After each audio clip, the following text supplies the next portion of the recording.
Hello, good evening. Welcome to the series finale of Acceptance Imagining It's You. Thank you so very much for tuning in with me right about now. Thank you very much. My phone decided to go off. Never mind, this happens sometimes. This is what happens when you are doing things virtually, the new normal, so to speak. I just want to say a special good evening to all those of you who are tuning in via social media, as well as those of you on Digicel's PlayGo and Catch TV. Good evening to you, and thank you for being a part of this so very, very important discussion. We started about 4 weeks ago, 5 weeks ago, thereabout. 5 weeks ago, it was my time flies when you're having fun. 5 weeks ago, and we started this really interesting discussion, which centered around the Caribbean's response to disabilities during COVID-19. And today, we felt it very imperative that we bring in the folks who spearheaded this entire, I call it a mission, because it's a mission of advocacy, it's a mission of sensitization, it's a mission of really showing support and giving assistance to persons with disabilities. Over the last 4 or 5 weeks, I learned so much, like things I didn't even know. Even no amount of research could have taught me a lot of the things that I learned. And I hope that you as well learned a lot from our different speakers that we had over the last 5 weeks. We saw educators, parents, we had advocates, and persons with disabilities sharing their stories, sharing their experiences, their life experiences, as well as their experiences during COVID-19, at least the start of COVID-19, because we're still kind of living this pandemic, the new normal, so to speak. I just want to thank, all of you who tuned in, those of you who shared, those of you who tagged your friends, those of you who spread the word, those of you who copied the link and was able to, watch it over another time or even email it to a friend or family. Thank you very much for showing your support to this amazing initiative.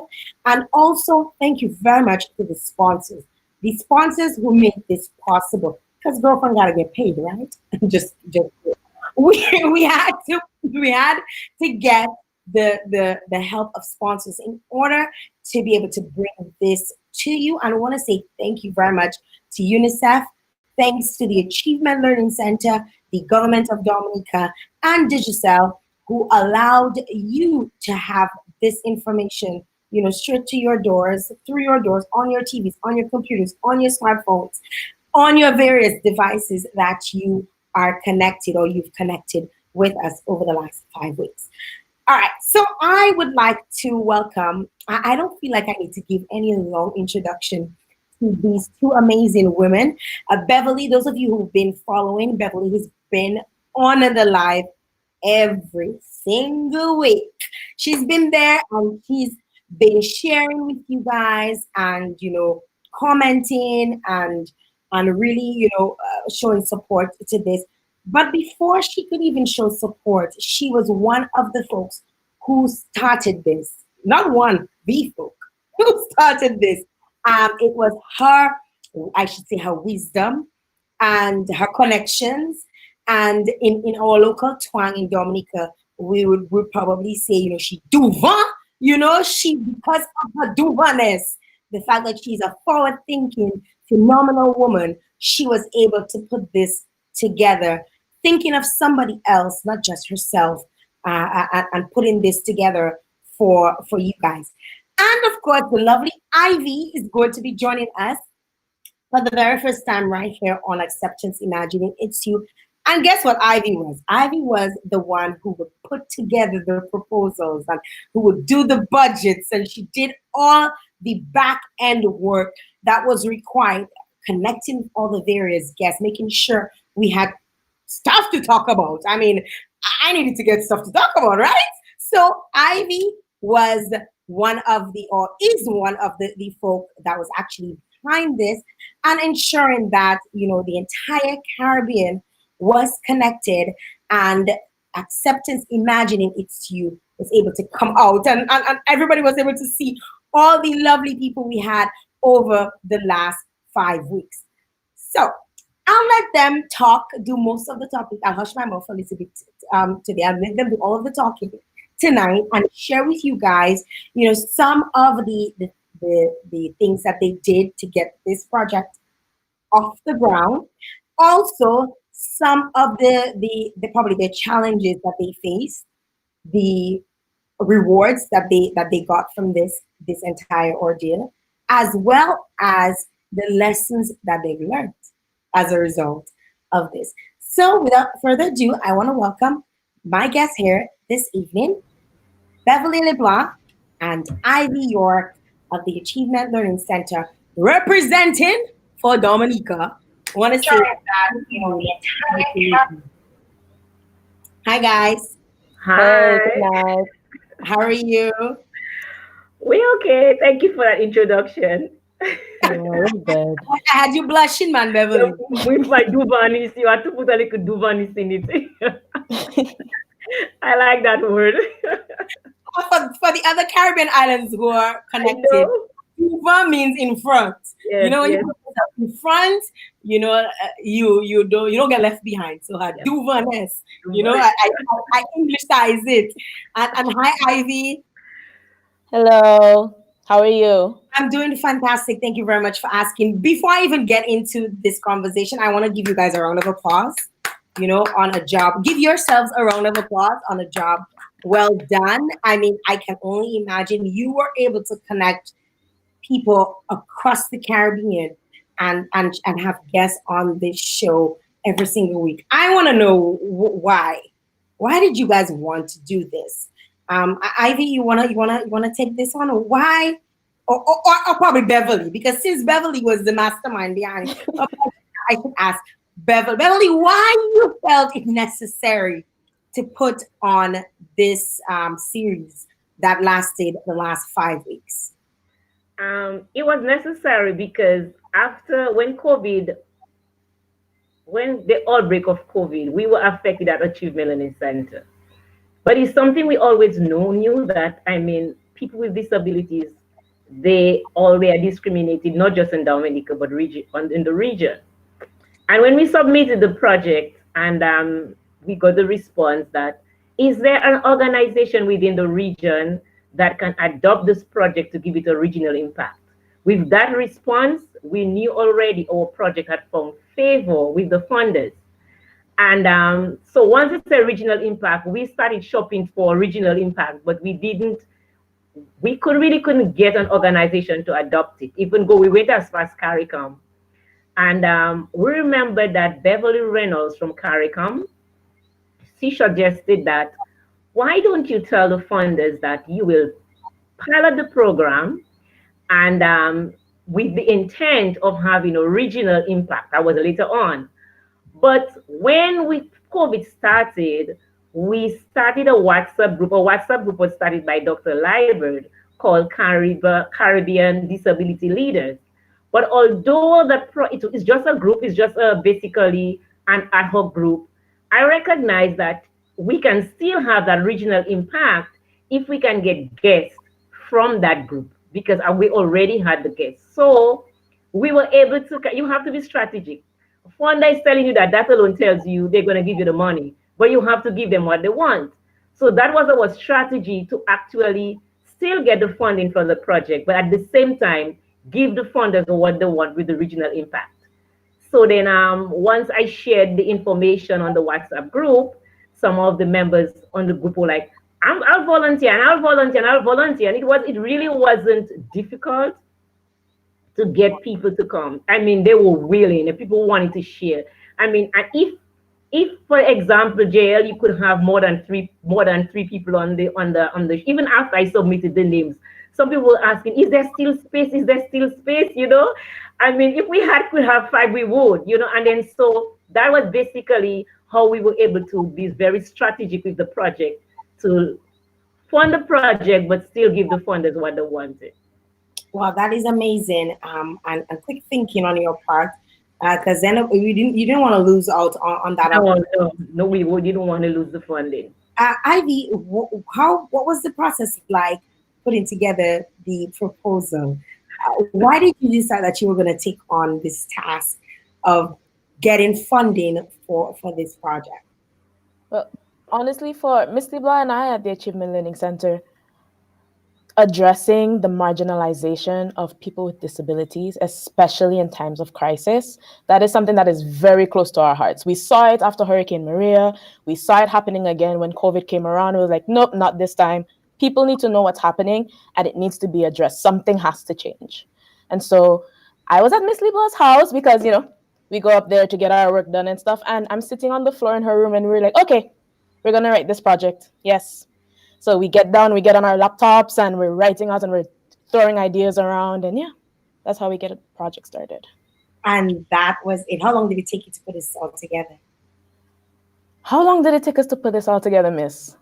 Well, actually, we already had we always write bits and pieces. Right. We are hoarders. We hoard ideas. We come up with something and we're like, okay, leave it there. We'll need it for something else. So we had a project that we had submitted to UNICEF on sexual health education for persons with disabilities, and they took forever. They were not responding.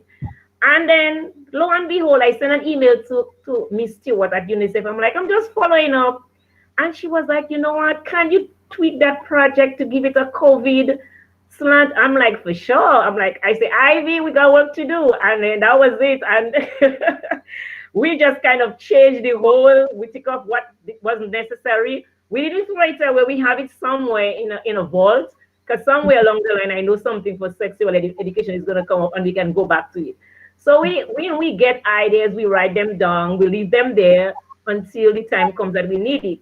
So it didn't really take us a long time. I think the child in submitting it wasn't long, but it was when we submitted the project and they were requiring all this stuff. Eventually, when we submitted everything, they were like, okay, Beverly, we may need to go through Ministry of Education because of COVID, and then you are really, although your organization is registered, but to ensure that there's a speedy implementation. I'm like, no problem, and then the PS was very willing to support us. And she was, okay, we'll manage the funds for you. You don't have to touch the money, just do the work. When we submitted the project, she was like, boy, we have so much work to do. I said, PS, you don't have to worry. We'll do all the work for you. Just tell us yes. And she was like, okay, yes. That's fantastic. That just proves how well you work, or you are able to collaborate with other organizations, even governmental organizations, not just private organizations, because although you are a nonprofit organization, you kind of sort of private. So you operate from a private standpoint. I'm really interested to know, why did you guys decide to pick the islands you selected? Like, why the islands? Or was that just happened? It just happened because, as I said, once we send the message across, and to be honest with you, I really didn't have so much background on the guests. I only got to know them on the chat. And then so once I sent the message, they responded. Apart from Bernard, who have been on your program before, and Naomi, who we have worked with before, because last year we were able to do a similar project where our teachers went to Barbados. We got funding and we worked with Little Sunshine Stimulation Center, and we went to Barbados and we had a training. So apart from these two, I didn't know anybody else on the program, and those from Dominica.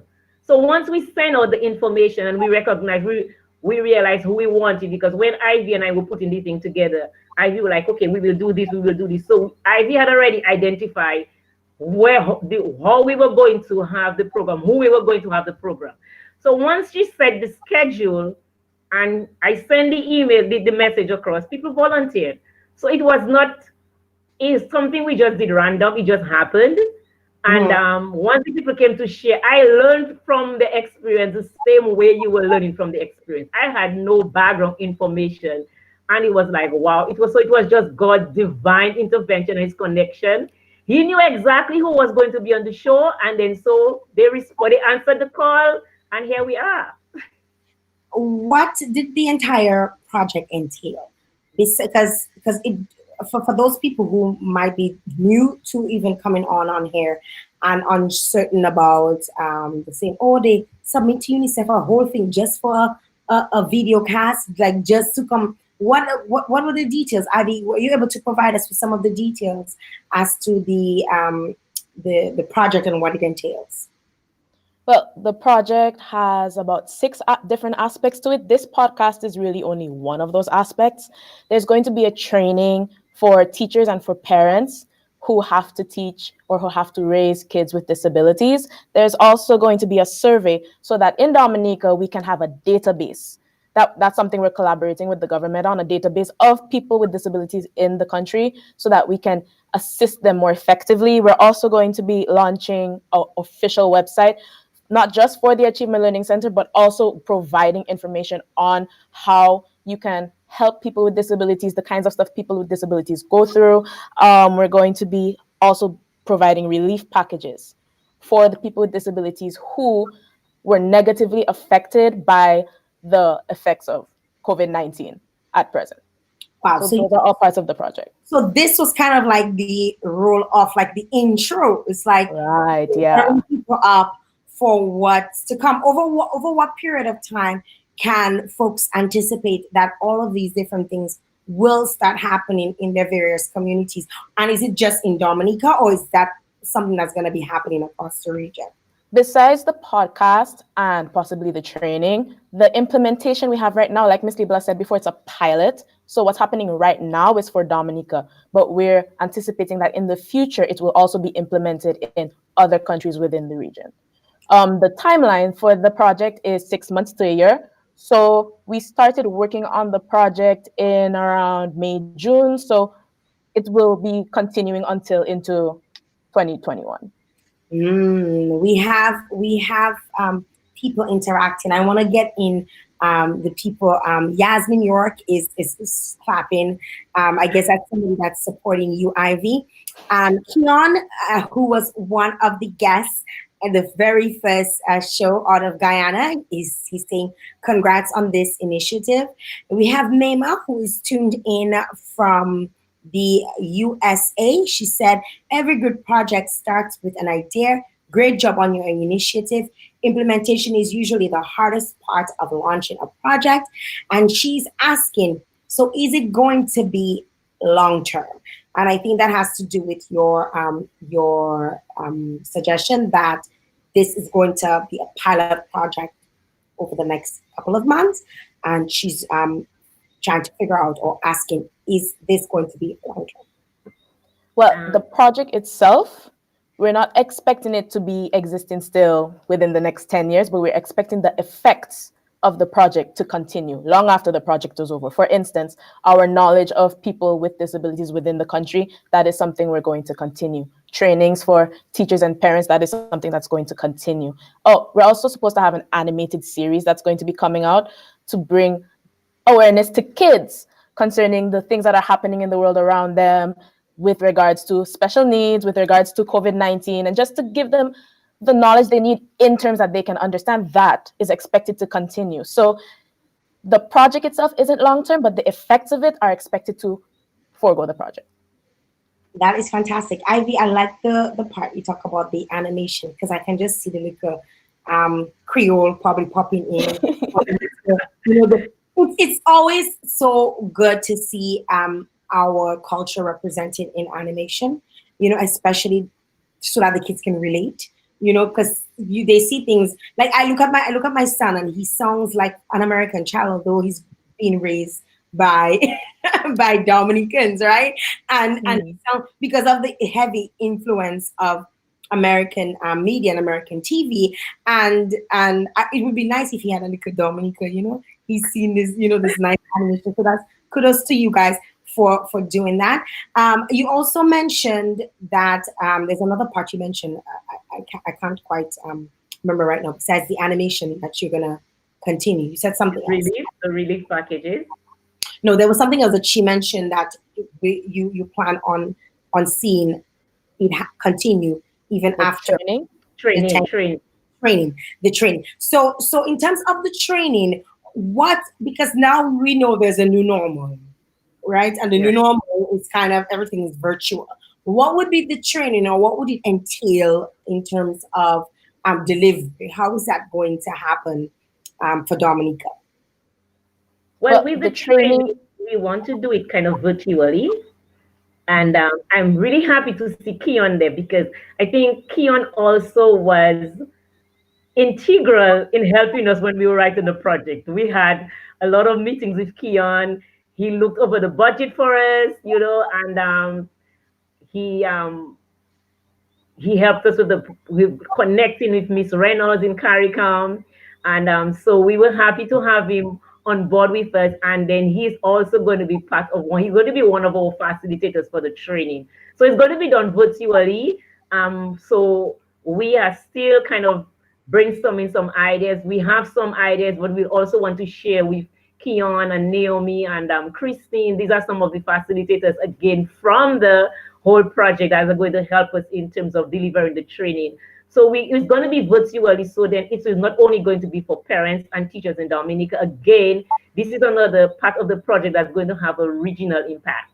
So I also wanted to shout out to Keon for really being with us from the inception and then willingly accept. As soon as I reached out to Keon, I'm like, for sure, I'm going. He was so happy when I think probably he was happier than us when we told him that the project was so successful.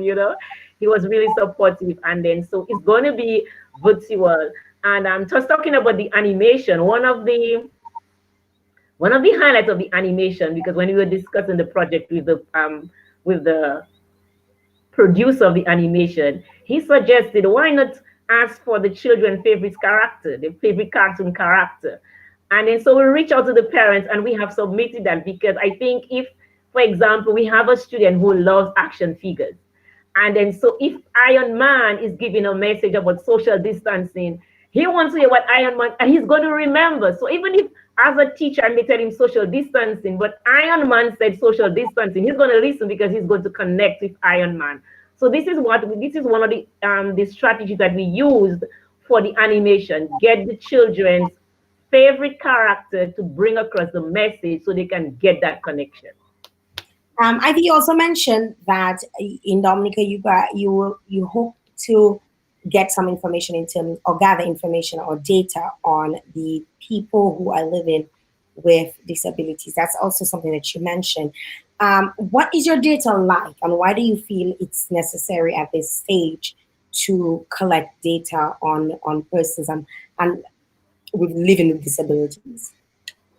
okay, well, we have not actually gathered the data yet. We're still in the process of getting our form approved and getting that everything in the flowing, getting it going. But we have already created what we call our data set. So that would be the survey that we're going to use.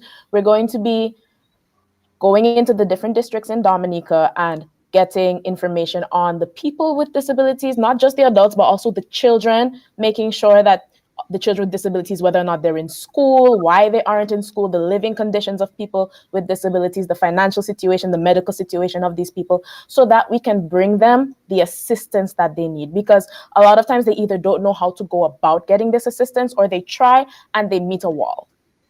They meet a roadblock. They don't get what they need. And so what we're going to be doing is we're going to be going into these different communities. We're going to be taking the surveys, getting their information, and we are going to make observations based on their living situation, their medical situation, their socioeconomic situation, and we are going to make suggestions and bring those suggestions to government to get them the help that they need.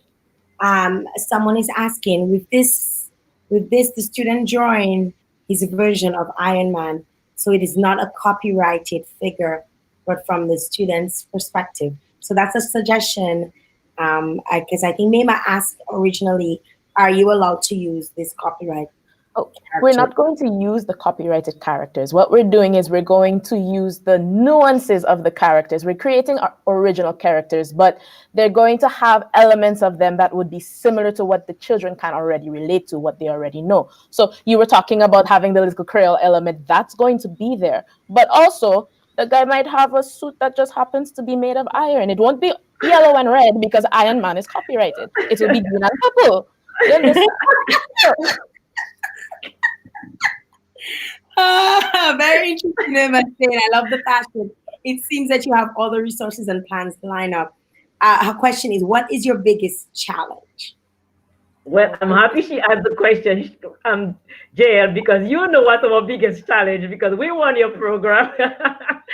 We won your program when we got evicted. Can you imagine? We have done all this without a home. But I've always said the mission of ALC is not in a physical building. So we were evicted. We don't have a physical home, but we maintain our vision. We maintain our mission. So this is our biggest challenge actually is funding in terms of supporting the parents for the tuition because we are private school. And but as I think I said it on the first program, COVID was for us a blessing in disguise because we were ready to, we were sending our children on an early vacation. Our last day with them was the Friday, and we had our bakes and bush tea and just having fun and send our letters to the parents and tell them, well, we're going on an early vacation. And by the weekend, we had our first case and school was shut down. I'm like, okay, it worked out fine for us. And then so we continued with our lessons online. We were the first. We were the first. And by the time Alpha Center, which is the other one that was setting up, we were already far gone with our lessons. And the teachers, it was baptism by fire, but we stuck for it. So while the teachers were trying, it was baptism by fire. But while the teachers, interestingly, while the teachers were working with the children online, the four of us, myself, Ivy, Miss Sally, and we were trying now to figure out, okay, where do we put all what we have? Because we have to give the lady her billing by the 31st of May. And then so we had to be packing, we had to be breaking down everything that we put up. And we were grateful that one of our parents who had just moved, had a family home. She stored some things. I have some things under my mother's house. I have some things in the storeroom. So we had to we moved the building in 4 weeks. So that's basically what our COVID was like during the month of May. Wow. And then, so this was our challenge, but we did it with a smile, and we did it.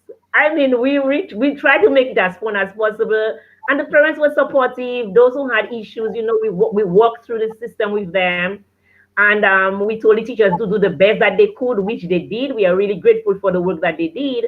And then after everything was over and we were able to breathe, then we started to have our training. So our biggest challenge, as you know, is funding. I mean, we were supposed to receive some funding, but it didn't come through. But at the end of the day, our mission is not in a physical building. So when people ask, so, oh my God, it's so sad the school is closing down. I say, no, our school is not closing down. We just don't have a building, but we just don't have a physical place to go, but at the same time, we are functioning. And I'm really, truly grateful for the support of the teachers, particularly Miss York and Miss Sally. And we worked through the summer. I mean, we would be like 6 hours, 5 hours on the Google Meet, writing projects, putting plans together.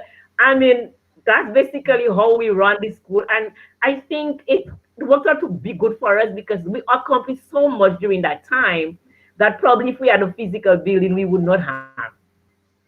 Well, that's what you made lemonade out of a lemon. With a little bit of honey, right? Yes. You made lemonade out of it. So kudos to you and your team for persevering and working through this and not not letting it stop you from achieving your goals and really considering your mission of your center. Let's probably go into more of each show each week. So we wanna take folks back to we know Keon is on there. You, Beverly, you were on the first show, as well as Noemi was on the first show. That's the very, very first one where we spoke to educators. What were some of the things that you got out of it? I know Beverly, you were part of the show, but you made some very strong anecdotes or quotes that people could take with them, about the The air. plane, building the plane. you know, all of these different things that you had to say. What were some of the things that, or some of the lessons that you learned from that session? Well, I can safely say we are very, we have probably almost close to finish with we are somewhere 75% with the runway, and our plane is really taking off nicely. We have quite a few passengers on board. And then we have so many resources on that plane that any one person can be a pilot on that plane. So,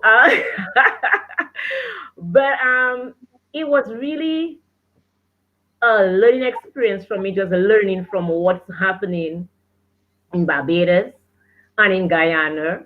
And even when one of the things that Naomi talked about was the request from the Ministry of Education that they be part of the process in terms of when they prepare the protocol for school opening. So, and they were very receptive about it. And I know in Guyana, based on the pictures that Keon has been showing on the regional stimulation Facebook page, that they too, they are really making progress.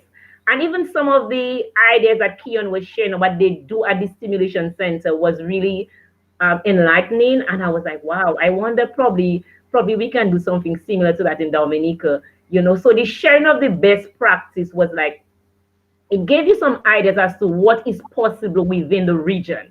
And this is one of the takeaways I got from that within the region, we have what it takes to make it possible. And then we just have to connect and share best practices in terms of what works well in Guyana, how can we adopt it to Dominica, what works well in Barbados, in terms of what exists. So I know, for example, if we have to do a training on a training for special ed teachers, we don't have to go far. Right here in Guyana, we have Keon as a special ed consultant who is working at a stimulation center. If we need to do something for stimulation to show parents how they can stimulate their children, to actually share what exists in terms of screening. What kind of screening assessment tools do we have? I can reach out to Keon, If there's something in terms of counseling parents with special needs, it is very stressful. How do I cope? Who is a specialist within the region? I know Naomi is right there in Barbados. So that kind of connection make us know what exists within the region. And then so I now have partners within the region. I'm like, Keon, I'm going to put this thing together. But I don't have, and that's what I'm telling you, on that plane, we have different co-pilots. It all depends on which region you're going to. So if the plane is going to be in the special education department in that airport, I know I have a pilot that can take me to that airport. Wow. I don't have to overwork myself. It was really, really good, speaking with them, and hearing them share, all of you, share, your different stories, their different stories around COVID, and what everyone was doing, and how it just seemed like now the connection is that, hey, we're gonna do this together, because we're really in the same boat. It's just on the same plane. It's just for a moment. Yes. We were sitting in different parts of the plane, and now we've all come together and decided, hey, we're gonna do this together. So it was really, really, really good to hear, because sometimes you think to yourself, okay, you in Dominica, because you know how the bigger countries tend to categorize islands. Yes. We are in a third world, or we're underdeveloped, or we are a developing country. Yes. Categorize the islands in all these different ways, and you think to yourself, nah, Guyana on a different in a different plane than us. They were ahead of the game. Barbados is so much more developed. They were ahead of Dominica, but you learned quickly that a lot of y'all shared a lot of similarities, yes. And there were things that you would all benefit from each other, which was so important. Ivy, going into the second week when we brought in the parents, my God, like I almost cried. I think Beverly, you knew when I was almost at that verge. I was Yes. almost there, just listening to their stories and everything. I mean, for you as a young person, what was that experience like hearing, these parents speak of their experiences and how difficult or their many challenges or how much of a breeze it is, their moments of joy and stuff. What was it like for you? Well, for me, it was almost like a sense of comfort because I have a younger sister who has special needs.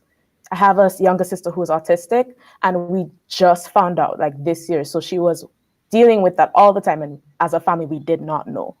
And so hearing these parents' experiences, it was encouraging. It was encouraging and it comforted me like, okay, I didn't get everything right at first, but that's okay. As long as I'm willing to work with my sister, as long as I'm willing to help her cope, as long as I'm looking for the coping mechanism that she needs to do what she has to do to be autonomous, to be independent. And also, it helped with my view of our parents here because I work at the school, you have your parents, and then you speak to your parents, you want to tell them you have to do this with your child, but no, you have to see it from their perspective. And sometimes when it's close to home, you don't see it as well as when it's far away. So listening to these parents speak and sharing their experiences helped me to broaden my thinking a bit. Wow, that was so important. I mean, Maureen almost had me like in tears, when she was speaking about her son and how he doesn't want anybody to touch him, and there's no way you could put a mask on him. So forget about masking, forget about social distance. What, right? And to think that there are thousands of people in the exact same boat as she is. And you hear on the media, social distancing, everyone wear a mask. You will not be allowed to the building if you're not wearing a mask. And I'm thinking to myself, so what happened to Maureen Child? You're Like, right. child? Like, how does that work? What sort of, does Maureen wear a tag that says, when I get special needs treatment, or what do you do next? Like, how do you really bridge that gap and figure out, hey, this person will not wear a mask. Yep. So we have to figure out how we're going to work this out. Beverly, from an educator standpoint, like just hearing that, what is it? I'll tell you. I mean, last night we were talking. I was on a program when we were talking, looking at the protocol for school opening, and we were explaining the same thing in terms of social distancing.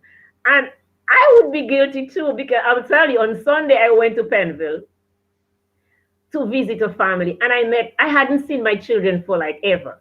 So I didn't see Nadesh for 5 months. And here's Nadesh in the home. I'm like, Nadia, and I came to, but after I hugged Nadia, I remember, oh, no social distancing, no hugging. So to me, it would be a challenge for me. Now, in a case like that, I think we'll have to make an exception because we have to understand that why have a child come into the thing kicking and screaming and he cannot come in because he can't wear the mask? And it's because of sensory issues. So again, it comes with awareness and educating the public. He cannot wear the mask because number one, because of sensory issues, he has a disability. So unless, I mean, if there's a need where she has to go, then we have to make an exception. That is so important that you brought this up because this is not just happening in the Caribbean. This is happening all over the world. We see new signs up like everywhere, where people are talking about mask is mandatory, no mask, no entry. Like we see that, but we don't see anywhere that has any signage that says special consideration for special needs. or like there's nothing. So in as much as you guys are thinking about it, and in the first world country, I don't see it. I mean, I go to the supermarket all the time, and I've not seen any signage that would suggest that there is arrangements for persons with disabilities, special needs, right? So how would that play out? Like, how would that work out? I mean, in case it's good to know that you guys are actually thinking about it and considering it, and thinking of how it can be implemented even in Dominica, because that would be interesting to see, or to know how, or at least consideration that it needs to be implemented, to think of these people who have special needs.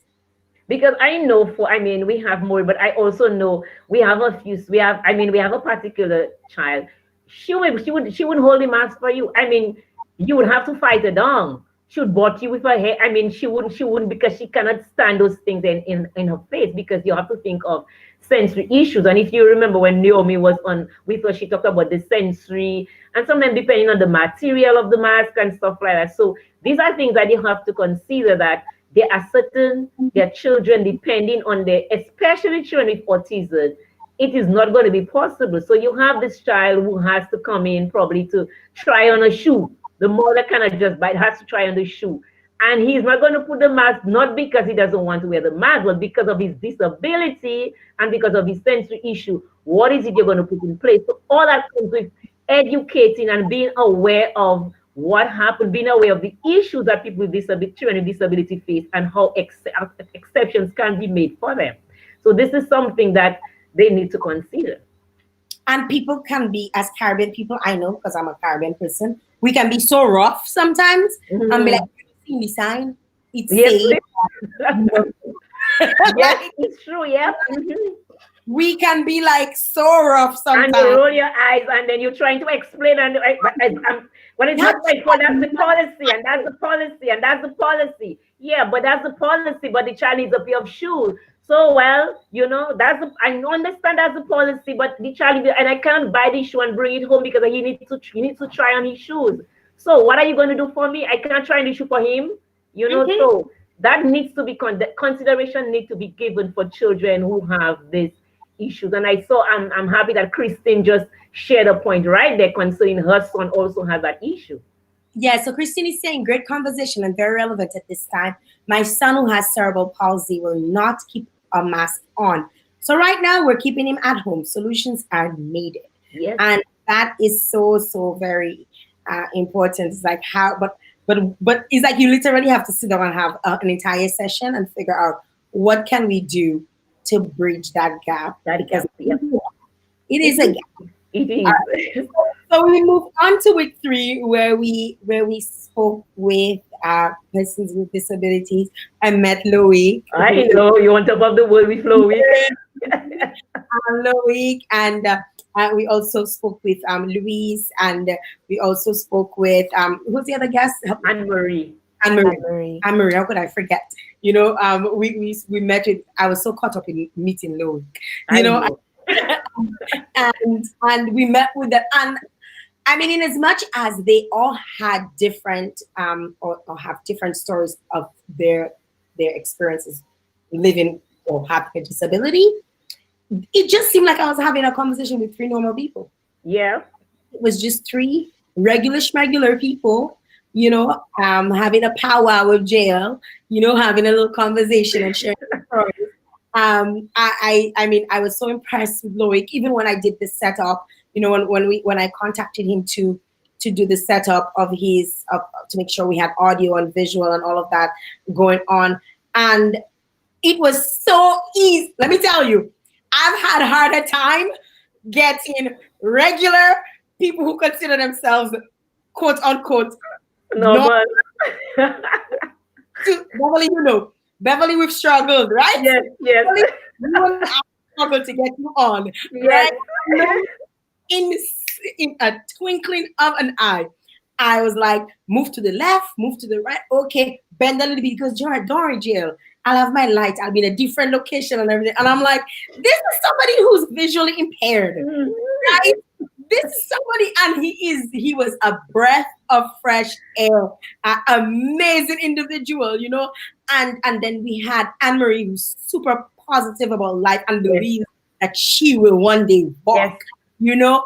And then we had Louise, who felt, like so much wrong was done to her, with having a disability, but she was also positive and still do Positive. advocacy work and all of that. And Loic is in university and all. Yes. I mean, it was just, what were some of the things that you guys got up? Did it make you feel as good as it made me feel talking to these three individuals? Oh yes. Oh yes. Definitely, yeah. It gave us a reason. I think. I mean, most of we have children with disabilities at our school, but we also work with other organizations that work with persons with disabilities, and it made our work meaningful. It gave us a purpose. It's like a renewed hope, a sense of renewed hope that what we are doing will bear fruit.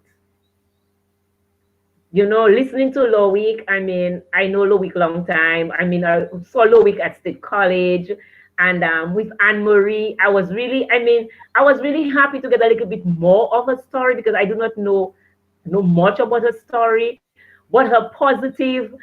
She's just positive, and then I mean, I've seen Anne Marie dance in her wheelchair in church, and then, I mean, you sit there and your spirit is uplifted. And Loic has his own channel, and Loic doesn't let anything. He's just positive. And with Louise sharing her story, but then not holding on to the pain. That is something that we who do not have a disability, quote unquote, we Me too. hold on to the pain until we hold on to the pain until our grave. I'm never going to talk to her. And it prevents us from, but they were able to face their challenges, but look beyond and realize, okay, that was done to me, but you know what? I'm going to move on. So that in itself was a motivating, and it got us to look at people with disability from a different perspective. How, Don't how look at somebody for disability like, oh my God, I'm feeling sorry for them. And I think Maureen said that. That's why Maureen said they're not leaving you for disability when she was talking on the thing. They don't want you to feel sorry for them. They just want you to know that this is what I have, but it doesn't define me. And that is why we say is people first and disability. So when I see Loic, I see Loic. He just happened to be blind. And when I see Anne Marie, I see Anne Marie. And that's the message they send across. Yep. Accept me, imagine it is you. And so I don't think probably what they're saying, imagine if it is you. Would you have that positive spirit that I have? Would you be just as positive? I So don't think I would. exactly. They literally made me feel like, all your problems, Jael, whatever. It's like Whatever. are overcoming so much, overcoming some things that we would consider impossible, Yes. and still have such a wonderful outlook on life and want to live and want to, like when Lloyd talk about hanging out with his friends and he's like, I can wash dishes and woman who got style on me. But why be there now?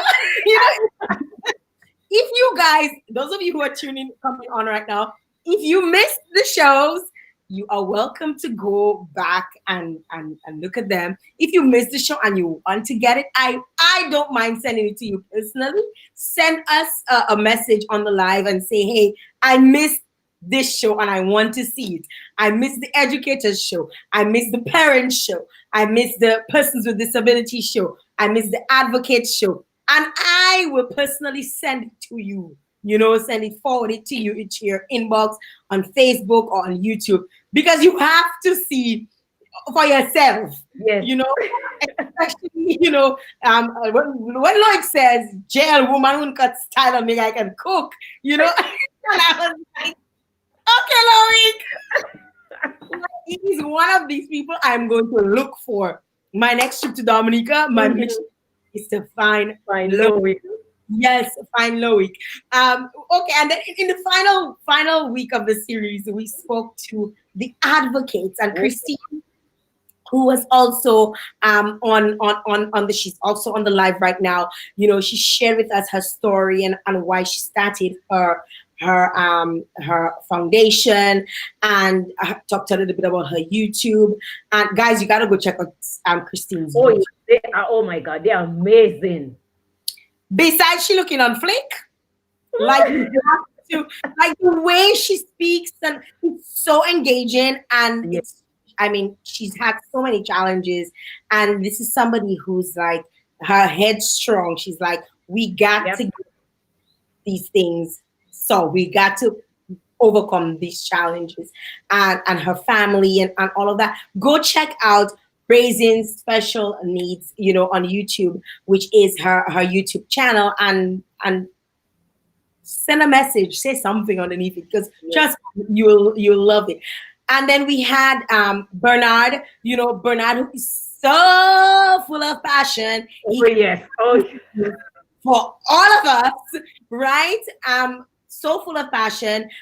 We got to interact with Bernard, and we also got to interact with one other person. My God, I am Natalie Murphy. not. How can I forget Natalie? And I Natalie, know. telling you who I've been married twice. Okay, Yes, so we. as I am someone who's visually impaired, I've been married twice, and she you guys have to check it out for yourself. I don't think I cannot share my experience with you. You have to feel it for yourself. Yes.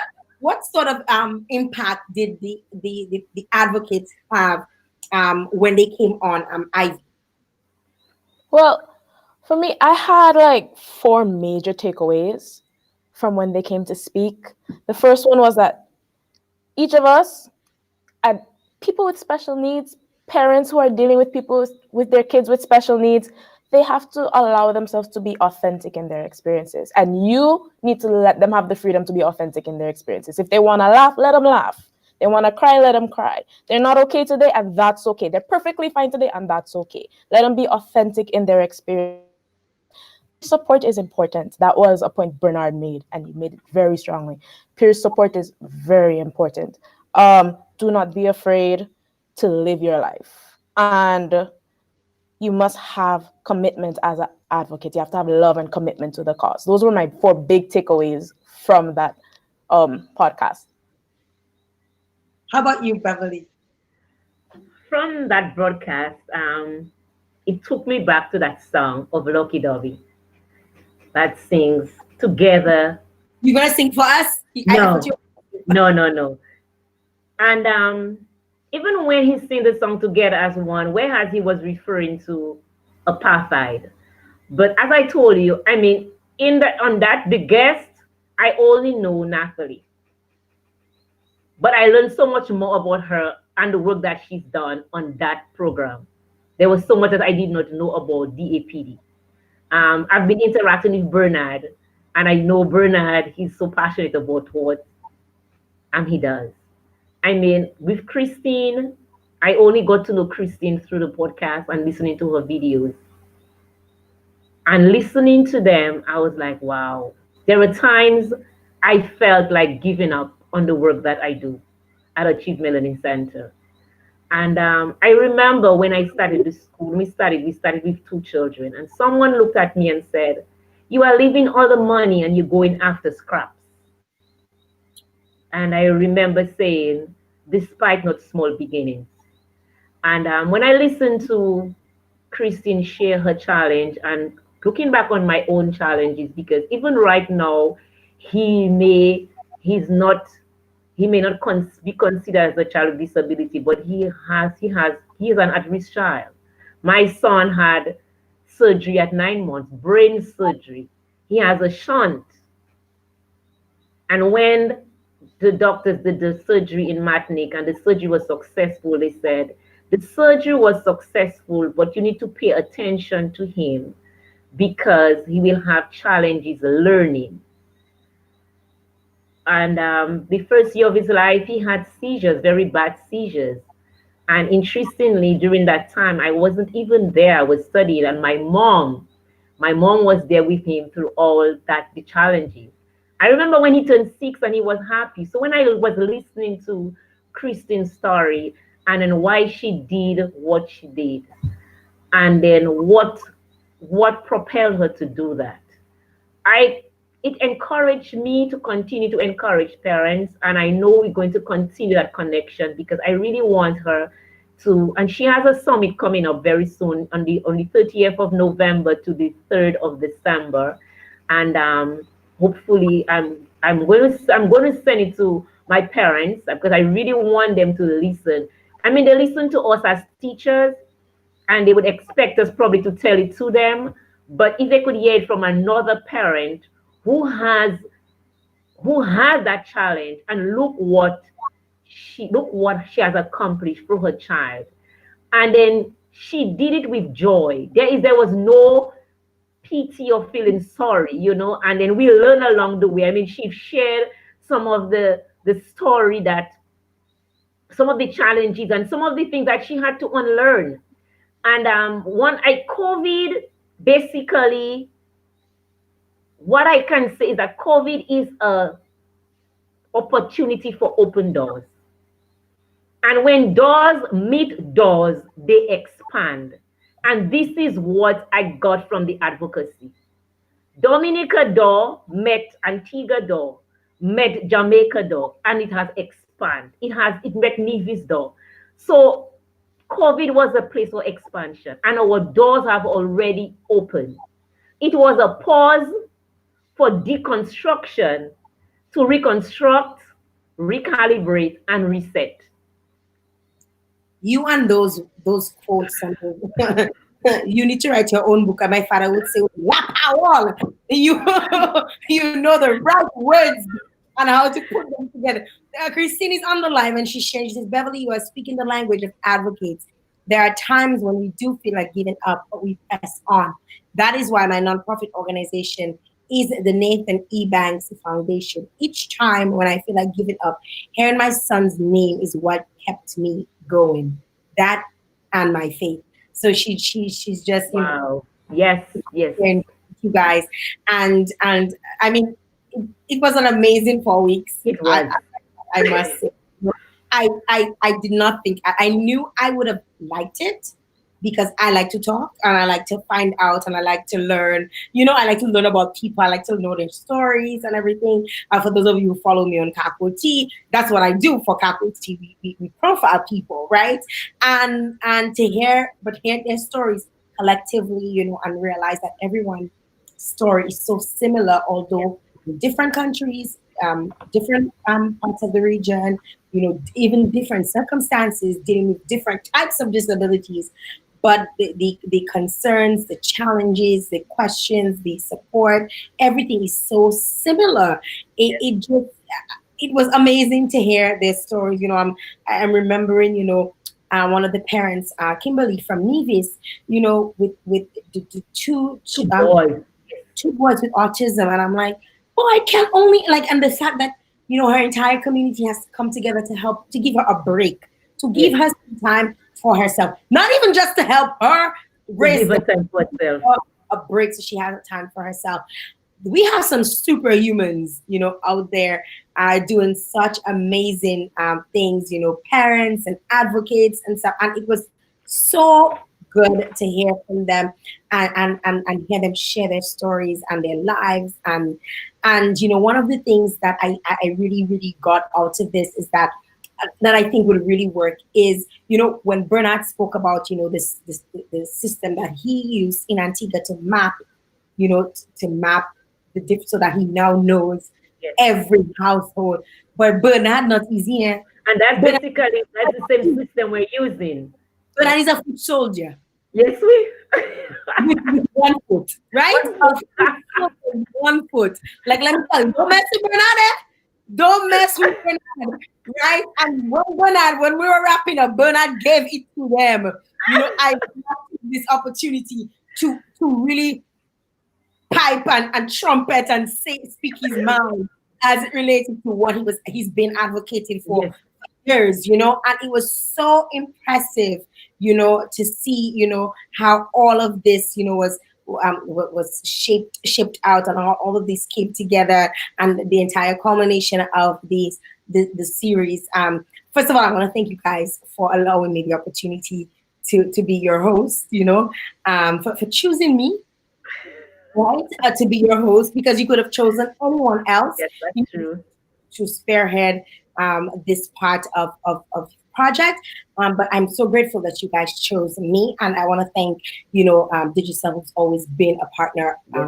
Me for offering the medium, to really promote this initiative.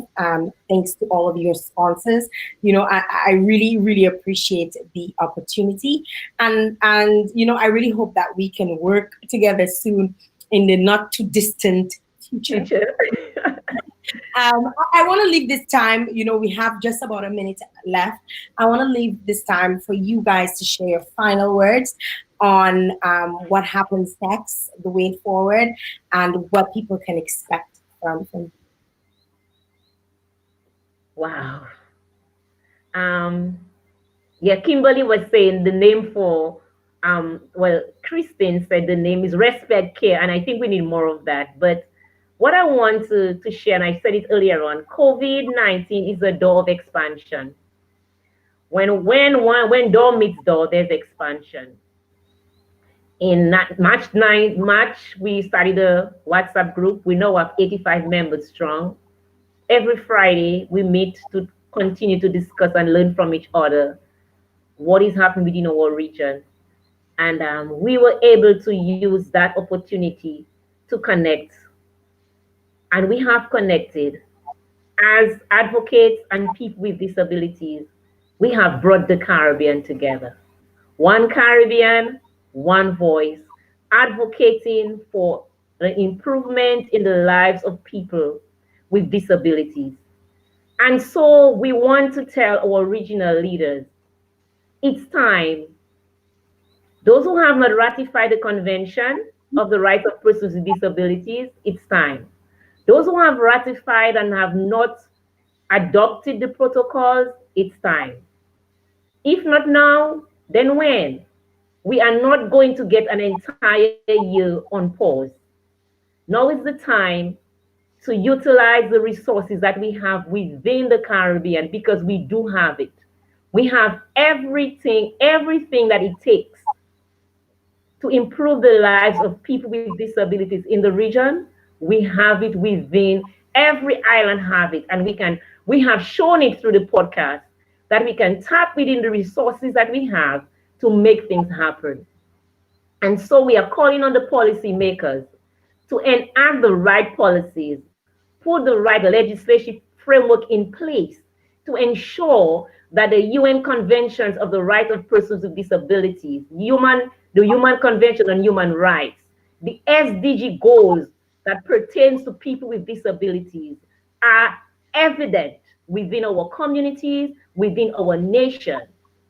That's basically what I really want to call out, because we, the advocates, we do our part, and we will continue to do our part. We'll continue to advocate, but we need it to be done on a policy level that the governments can adopt and recognize that people with disabilities are just as important because they are part of the society.